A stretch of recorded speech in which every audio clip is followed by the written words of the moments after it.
Welcome to Gospel Tangents, the best source for Mormon history, science, and theology. I'm Rick Bennett. We're moving on to the race and priesthood essay on the church website. What are its strengths? What are its weaknesses? We're going to find out more as we talk with Dr. Matt Harris and Dr. Newell Bringhurst in our next conversation. Check it out. Well, let's move on to the race essay.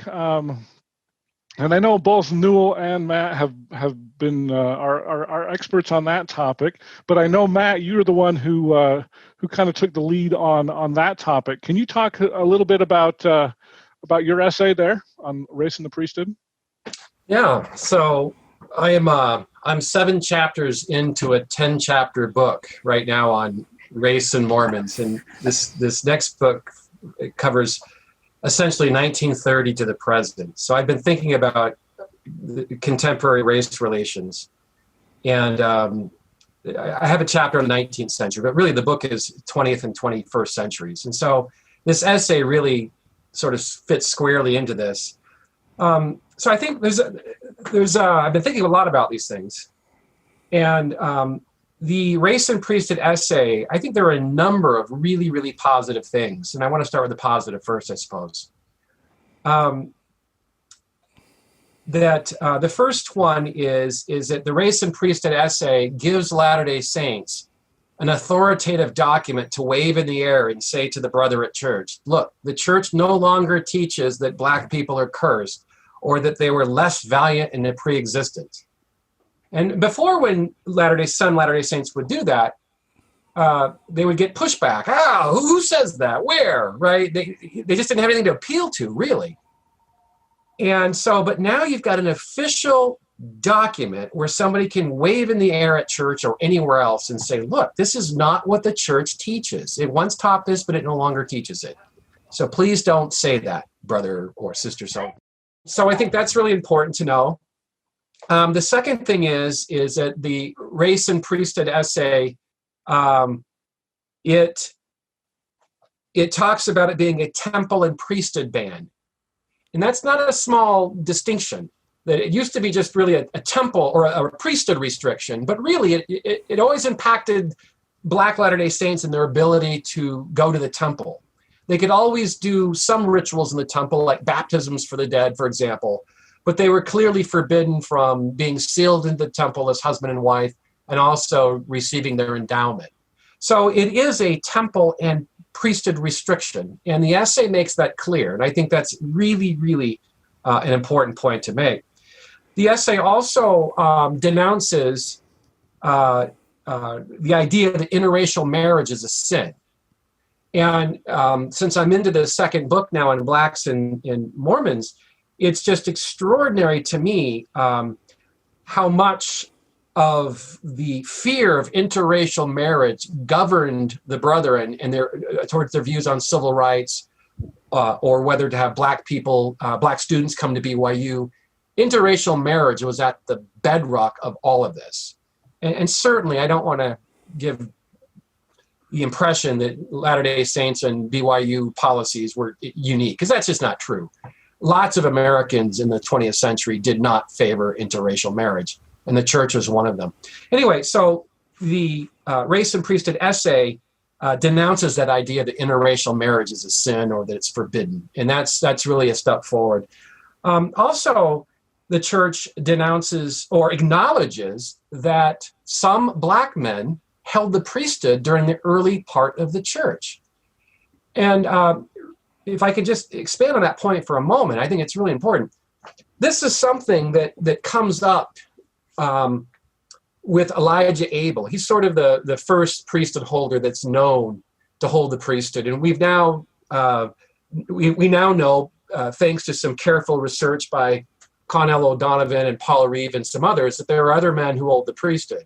But Elijah Abel was rumored to hold the priesthood for years.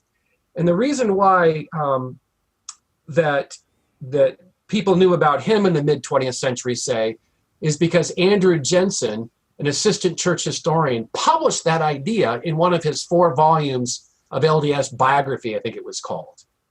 And the Brethren were just beside themselves when they would receive letters from, this is in the 1930s and 40s and 50s, they would receive letters from Latter-day Saints who would say, hey, is it true that Elijah Abel held the priesthood?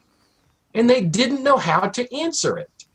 And so for years and years, they had different views. One of the apostles, Joseph Fielding Smith, said once that there were two Elijah Abels in Nauvoo, and it was the white person that Andrew Jensen referred to.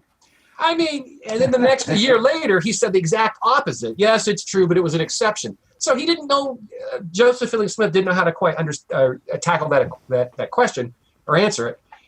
David O. McKay, the same thing. Yes, it's true, but it was an exception. So they didn't know how to deal with that. And the Race and Priesthood Essay is the first authoritative document the church puts out that acknowledges that early black men held the priesthood. And when you acknowledge that there's maybe a handful that held the priesthood, it's hard to say that there was a footnote that, yes, Elijah Abel did, but it was a mistake. You can't really say that about 4 or 5 people. So I think that's a big acknowledgement. And the last big acknowledgement is something that certainly Newell writes about, and Lester Bush and others, and that is that the band did not begin with Joseph Smith. It began with Brigham Young. And the Race and Priesthood Essay is the first time where the church acknowledges that it began with Brigham Young. And it also says something else that I think a lot of people miss. It says that the priesthood band began during the 19th century when a number of Americans held slaves. In other words, it was the product of a cultural milieu, a racist milieu, and rather than any sort of divine undertaking. And I think that's an extraordinary point to make, that the priesthood band originated because of the racist culture of the 19th century. So the church does this extremely well in the Race and Priesthood Essay. Some of the essay, or some of the points that I thought that were a little deficient. Can I pause just for a second there, Matt? There was an essay by a black member of the church at Wheaton Terrace a few years ago, and one of the things that he said about the Race and Priesthood Essay was that it's kind of a Rorschach test, that you can read that God was not responsible for the ban and that it was a man-made thing, or you can also read that it was God commanded, and it kind of depends on your purpose, and that the essay was purposely written vaguely so that it wouldn't offend either the liberal or the conservative members of the church. Can you comment on that? Do you agree with that? Absolutely. That's absolutely true. So I talked to a couple of people. So there were a number of people that participated in this essay. I mean, certainly you mentioned that Paula Reeve wrote a lengthy draft, and he did. But there were a number of people who weighed in. It was sort of like the Declaration of Independence. We give credit to Thomas Jefferson, but the truth is, if you look at the first draft that Jefferson writes, it gets pretty watered down by the third and fourth draft when the Congress sinks their teeth into it. Anyway, so this is the Race and Priesthood Essay, like the other essays, were an undertaking of an individual writer outside of the church who took the first stab at the draft. And most of these writers did not work for the church, I'm told, most. And so they wrote the first drafts, and then it went to an internal committee of church historians, people with advanced degrees in history, and then it went up the chain to various general authorities, and to the as high as the first presidency itself. So it was an extensive process, and one of the points that some folks wanted to make with the Race and Priesthood Essay is that idea that it was born out of the 19th century. It was born out of the racist cultural milieu. And if you believe that, then you can't say that God's responsible for it. And nor can you give this notion that, just as God privileged certain peoples in the Bible, so it is he privileged certain peoples in modern times. That's a way of saying that God's responsible for it. Anyway, so there was a lot of discussion at the highest levels about that. And they did try to create something that wasn't, in my view, good writing, because good writing, smart people shouldn't have to scratch their heads. But I do know from talking to a couple of the participants on this, that was a point that some folks wanted to make clear, that this is born out of the climate of Brigham Young's day. And other people did not want that to happen. a quick story about this. So having known the attention, at least of a couple of the writers, I'm what's the right word? I'm informed by some of my private conversations I've had with people. And so having said that, when the document came out, I shared it with my brother, who was in a bishopric at the time. And I said, what does this mean to you? And he didn't read the same things that I read into it. So your point's well taken. And then I walked through it with him. I said, now, what do you make of that paragraph? Read it carefully. Now, my brother has a doctorate degree, 2 masters. He's a smart guy. And he didn't read it on the first attempt. And so I walked him through a paragraph where it talks about the cultural conditions of the 19th century. And his response was, okay, I guess I can see your point now. And obviously I was influenced by my conversations with the couple of scholars that worked on this. So anyway, but it wasn't as clear in its writing that we would like. And, but that was by design, I think. That you would like. The church leaders were fine with it, right? You know what I think? Here's what I think. I think too often we paint broad brushes with the church leaders, and we say they're all this or they're all that. That's just not true. I mean, these guys have different opinions, they have different thoughts and different ideas. That's not revolutionary on my part. I know the brethren have admitted this over the time, but there are plenty of instances where they disagree. And I'm not talking about a revelation where the scriptures, the Doctrine and Covenants says that they have to achieve a consensus. That's not what I'm talking about. I'm just talking about they don't always get their way. And you win some, you lose some. And I can think about the church historian's office when they moved it, they shut it down in Salt Lake and moved it to BYU, right? Not everybody was on board with that. And of all people, Bruce R. McConkie, not to go off on a tangent, but of all people, Elder McConkie was okay with writing a very transparent history. Oh, really? But clearly Boyd Packer and Ezra Taft Benson were not. This is in the 70s you're talking about, right? Well, under Arrington? Late 70s, yeah. So anyway, we tend to paint with broad brushes a lot. And with the race issue, we can get into some details on that in a minute. But some of the brethren don't agree on various specifics of the church's race teachings. There are nuances and gradations that I think are really, really important to know to Latter-day Saints. And when you start getting into the specifics on the priesthood ban and so forth, you clearly have a faction of Harold Lee and Joseph Fielding Smith and Mark Peterson. They have some extremely tough beliefs about race and black people than, say, David O. McKay and Spencer W. Kimball. And I don't mean to say that President McKay and Spencer W. Kimball are these incredibly enlightened figures on race in the 20th century, because the truth is they're men of their times. But they don't believe that, black people will be servants to white people in the hereafter. I mean, that's pretty radical stuff, even for the 20th century. And that's what Joseph Fielding Smith and some of the other brethren were teaching at the time, that one can't imagine that Spencer Kimball would say such a thing. And he didn't. And if you look at David O. McKay's journal and his personal writings, he does not believe that black people are cursed. But yet, if you read Joseph Fielding Smith, he makes it abundantly clear that, and also Elder McConkie, his son-in-law, that they read into the scriptures these Hamitic curses. And David O. McKay is very specific on this. I don't believe that black people are cursed. And then Hugh B. Brown's in another whole level on his own. So in terms of, and also Marion Hanks. Elder Hanks is one of the lesser known in the story, but he doesn't believe that black people are cursed, that it relates to some kind of phenotype or something. So anyway, there are differences of opinion among the brethren, and I think that's important to know. So a couple thoughts about where I thought the essay struggled a little bit. I'll do the minor ones first and then a bigger one. There's a passage in there where the essay writers, they quote Elder McConkie, this famous, well-known address that he gives in August of 1978, 2 months after the priesthood revelation. He gives this address to CES people, and it's called "All Are Alike Unto God." And he essentially says, forget everything I've said about blacks and the priesthood. And a lot of people latch onto that, like this is his moment. This is his enlightened moment where he's forgotten all the stuff he's taught. And that is clearly not true, because he still refers to black people as the seed of Cain in that address.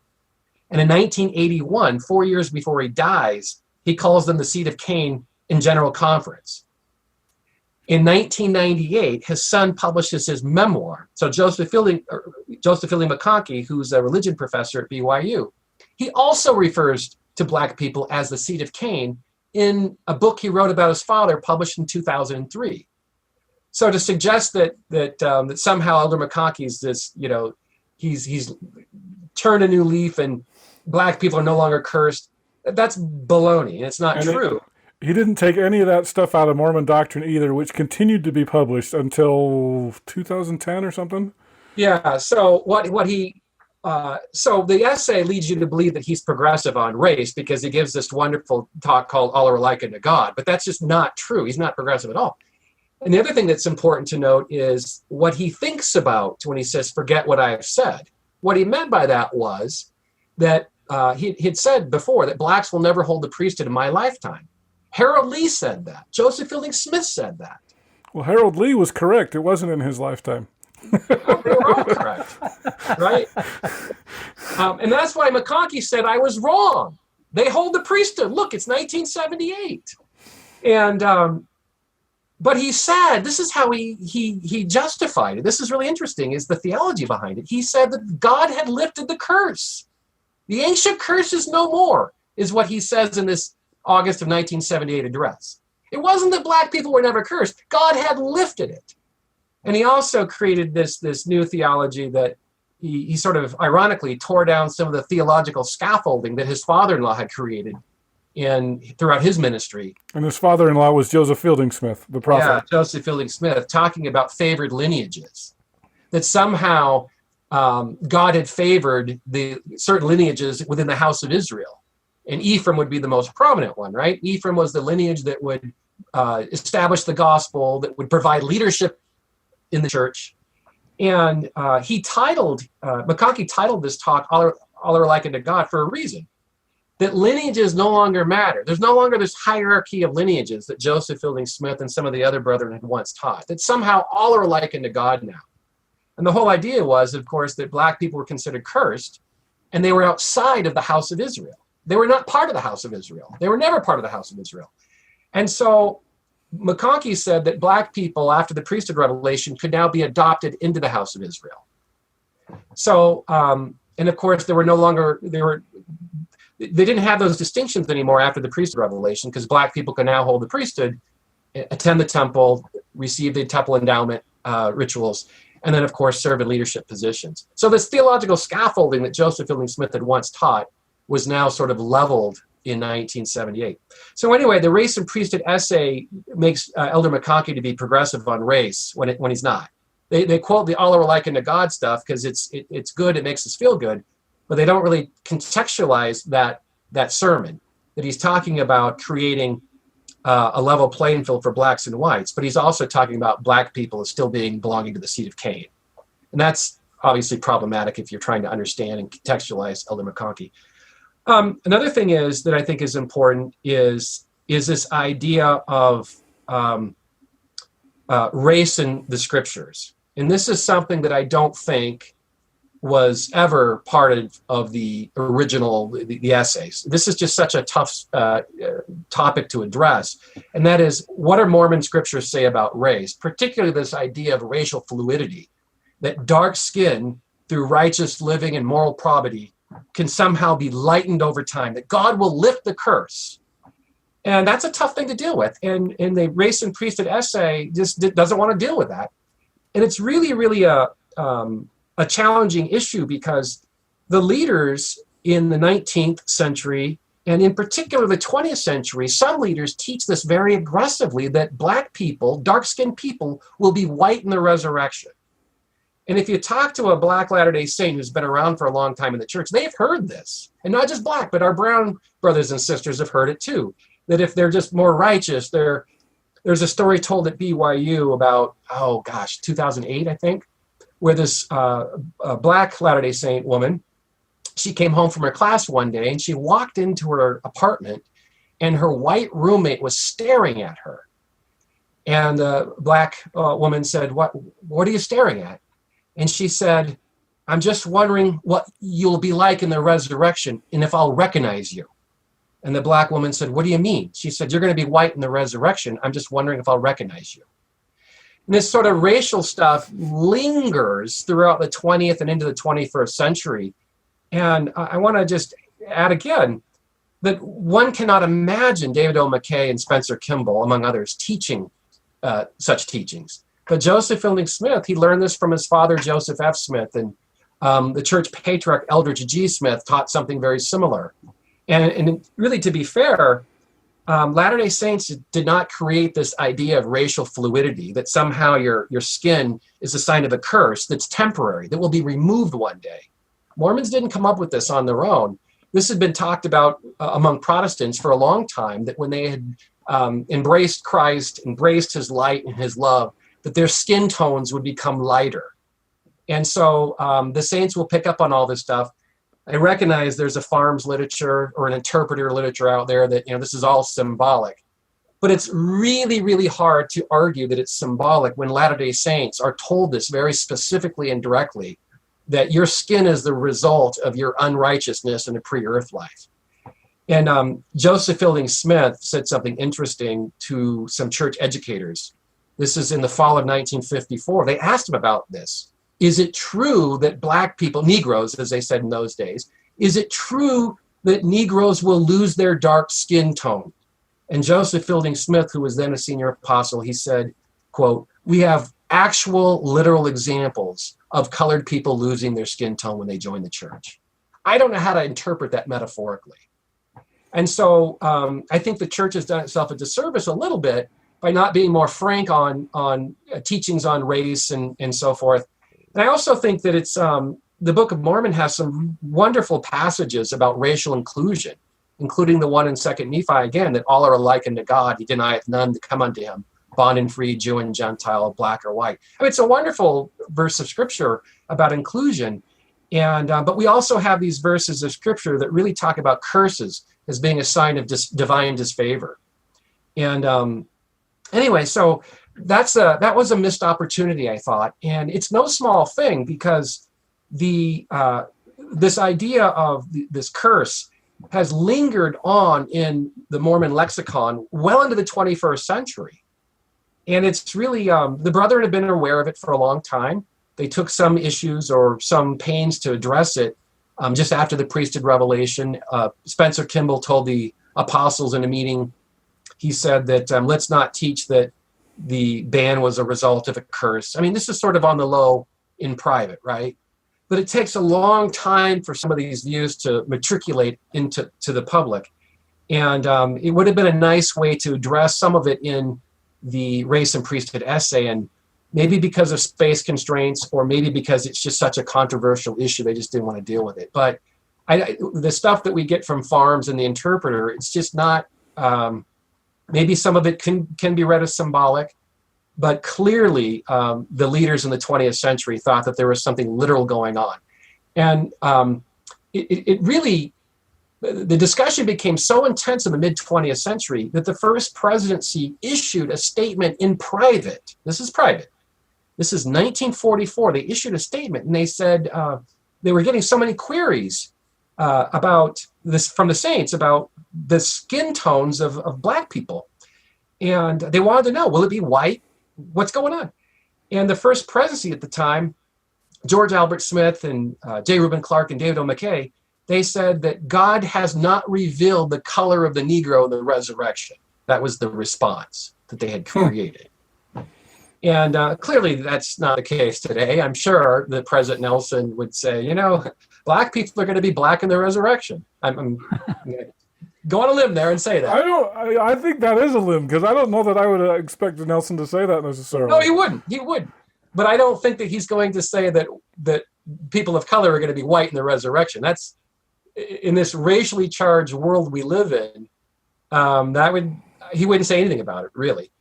But I'm sure if he were pushed, that's probably what he would say, that you're born black, you're born brown, you're born white, you're born whatever. But that's my conjecture. I hope you enjoyed our conversation with Dr. Matt Harris and Dr. Newell Bringhurst. In our next conversation, Newell is going to weigh in on how the topic of racism is handled in Saints Volume 2. I was really disappointed with the way that Saints handled the issue, and it's almost like an echo of the omission that's in the Gospel Topics essay. You're talking about the Saints Volume 1 or 2, or both? Volume 2. Okay. Because the way it handles, said, well, it acknowledged that it started with Brigham Young. For those of you who are interested in the entire interview uncut without any interruptions, sign up at patreon.com/gospeltangents, and you can hear the entire interview for just $5 a month. Also, we have other tiers. If you'd like to subscribe on our website at gospeltangents.com, click on the yellow subscribe button, and you can subscribe for $10. You can also do that on Patreon and get a PDF transcript. We've also got some other ones for $15 and $20 if you'd like to get those as well. If you're interested in individual transcripts, go to Amazon.com and do a search for Gospel Tangents interview, and you can see our past interviews there in paperback form. So just check out Gospel Tangents. We're always updating those. For the latest updates on Facebook, go to facebook.com/gospeltangents, and you can see our latest updates there. We're also on Twitter at Gospel Tangents. Of course, you can subscribe on Apple Podcasts at tinyurl.com/gospeltangents. And please give us a 5-star rating for those of you who listen to audio only. So once again, thanks for listening. Click here to subscribe, here for a transcript, and over here we've got some more of our great videos. Thanks again.